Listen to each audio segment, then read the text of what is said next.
नमस्कार friend, JGB world education में आप लोगों का बहुत बहुत स्वागत है। फ्रेंड, आज हम लोग हिंदी में वर्णमाला को पढ़ने वाले हैं। तो चलिए स्टार्ट करते हैं। वर्णमाला यानी अल्फ़ाबेट। तो देखिए वर्णमाला में क्या क्या आता है। तो पहला है वर्ण। वर्ण यानी देखिए, वर्ण किसे कहते हैं? भाषा की सबसे छोटी इकाई को ध्वनि या वर्ण कहा जाता है। यानी जो भाषा की सबसे छोटी इकाई होती है उसे हम वर्ण या ध्वनि कहते हैं। फिर उसके बाद आता है वर्णमाला। वर्णमाला किसे कहते हैं? वर्णों के व्यवस्थित समूह को वर्णमाला कहा जाता है या कहते हैं। तो जैसे इसमें भाषा की सबसे छोटी इकाई को ध्वनि या वर्ण कहते हैं। तो और वर्णों के व्यवस्थित समूह को, यानी ये जो वर्ण है इन्हीं को जब हम व्यवस्थित यानी सजा देते हैं, यानी किसी क्रम में लिख देते हैं, तो उसको हम वर्णमाला कहते हैं। अब देखिए पॉइंट है कि उच्चारण के आधार पर 45 वर्ण एवं लेखन के आधार पर 52 वर्ण है। और 52 वर्ण उच्चारण के आधार पर 45 है और लेखन के आधार पे 52 यानी लिखने के आधार पे। तो देखिए कितने यहाँ पे वर्ण है ये सब।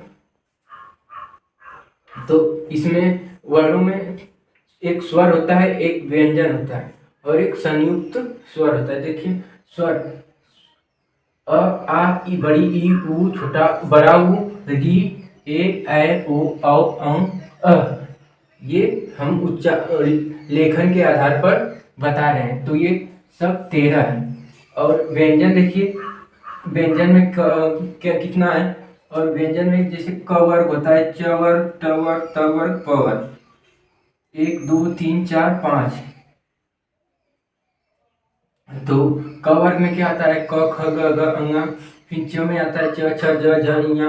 ट वर्ग में आता है ट ठ ड ढ आरा। त वर्ग में आता है त थ द ध न। प वर्ग में आता है प फ ब भ म। ये वर्ग है। यानी जो क वर्ग हो गया उसमें पहला जो अक्षर है उसी का हम वर्ग बना लेते हैं। जैसे त हो गया, प हो गया, ये प हो गया, तो इसका प वर्ग है। तो इसके वर्ग में ये सब आएंगे। फिर देखिए इसके बाद अंत अस्त व्यंजन है।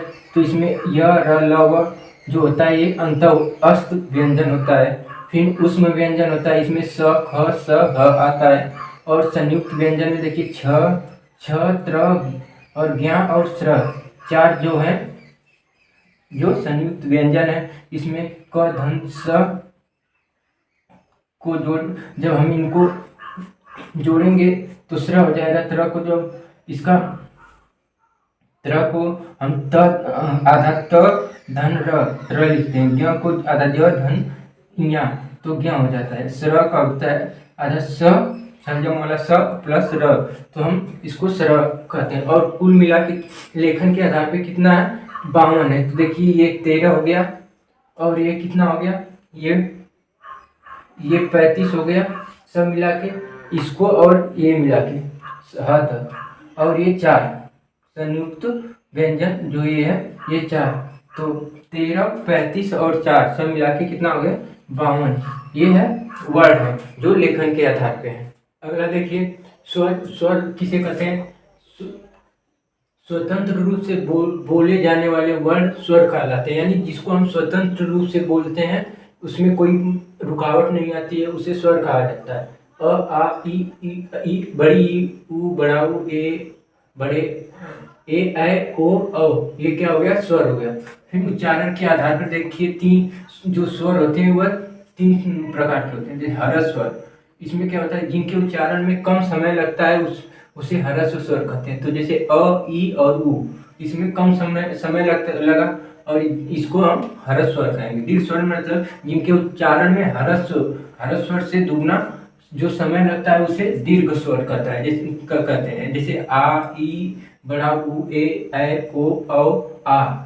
इसमें क्या है कि इनको बोलने में हमें जो हरस्व स्वर से दुगना समय लगता है।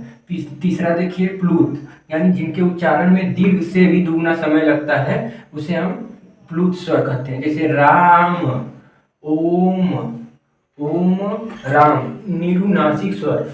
किसे कहते हैं? जिन स्वरों के उच्चारण में हवा केवल मुंह से निकलती है, यानी जब हम बोलते हैं तो उसमें से हवा निकलती है, तो उसको हम निरुनासिक कहते हैं। जैसे अ और आ, ई, इसको बोलने में हमें मुंह से जो है इसका हवा निकलेगी, तो ये निरुनासिक है। अनुनासिक स्वर यानी जिन स्वरों के उच्चारण में हवा मुंह के साथ साथ नाक से भी निकलती है, यानी जब कोई उच्चारण किए तो हमें मुंह से भी और नाक से भी दोनों से हवा निकली, तो उसको अनुनासिक कहते हैं।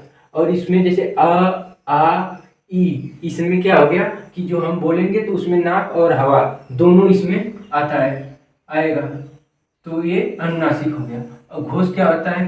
चलिए घोष देखते हैं। घोष यानी स्वर तंत्रियों में श्वास का कंपन, यानी जो स्वर हम बोलते हैं उसमें श्वास का जो कंपन होता है, यानी यहाँ पे कुछ कंपन होता है, तो उसको घोष कहते हैं। और सभी जो स्वर होते हैं, जितने भी स्वर हैं, अ आ इ उ जो भी स्वर है उसको वह सघोष ध्वनियाँ होती हैं, यानी जो जितने भी स्वर होते हैं वह सघोष होता है।